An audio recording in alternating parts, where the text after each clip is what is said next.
the 9 a.m. You know we gotta heat it up. So ladies, touch up your makeup. I'll tell you why. It looks a little something like this. If this show feels a little hot, that's because Carol Hurst is in the house.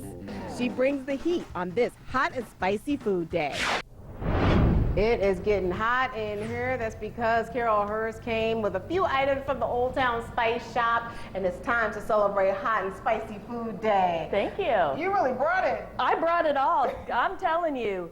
We get so many questions in our store all the time about like what is hot, how hot is hot. Right. So we help people with education all the time on that. And we're gonna help everybody here today a little bit too, since it's Hot and Spicy Day. Yes. And maybe you like hot and spicy foods, maybe you have someone in your family. A lot of times it's for the guys, a lot of times. So we're gonna teach you a little bit today. So first of all, we measure how hot something is by, it's called a Scoville heat unit. Oh, and it's by a pharmacist. That's a little scary. Yeah, it's by a pharmacist who measured how long the heat stayed in your mouth. Okay. So if it's something little, like a bell pepper, all the way up to like a ghost pepper. Okay. So you measure kind of like on a thermometer scale that we'll talk about here. All right.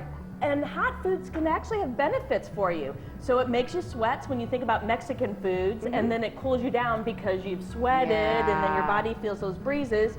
It helps you burn calories even, curbs your appetite, and then it's also been linked to prevent gastric cancer. Now I can tell you, for me, when I'm really sick, I eat something spicy, and it'll help like clear up Sinuses and stuff like that. I won't get too gross. So it can be really good for you. So it's really good to incorporate as much as you can take into your different foods. Okay. So let's talk about, we talked about a little bit this big thermometer that I've got going on. So here starts out a little hot. This is like a bell pepper, maybe some paprika.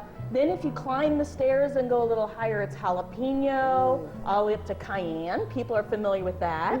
There's peri-peri and bird's eye, habanero. People are familiar with habanero. You know that's pretty hot. And then hotter than that, so when you is ghost pepper, and it's called the Carolina Reaper, and the Carolina Reaper is the hottest one. So when you think about like what most people are familiar with is like Tabasco sauce and maybe sriracha sauce.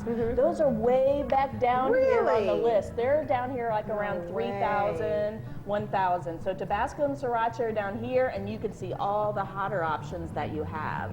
Wow, I know. So it gets very hot. So of course we have all these different kinds of peppers, and then you can see people use it in all kinds of things. So we've got barbecue rubs. There's barbecue sauces, hot sauces. Here's even a sriracha ketchup or wing sauce. So you can find whatever you want for whomever you want, whatever hotness that you like, that you prefer. You can find it in some way to incorporate in your diet. Even honey's got hot pepper in it. Yes, and I did taste a hot honey yesterday. It was delicious. Yes. Listen, everybody, Labor Day barbecue is coming up. All you have to do is head to the Old Town Spice Shop on Main Street in Old Town St. Charles. Carol Hurst, she's going to make sure you have everything you need for a great barbecue, no matter how hot you want it. It is starting to heat up here on the 9 a.m. show. Let's send it back into April for some more news.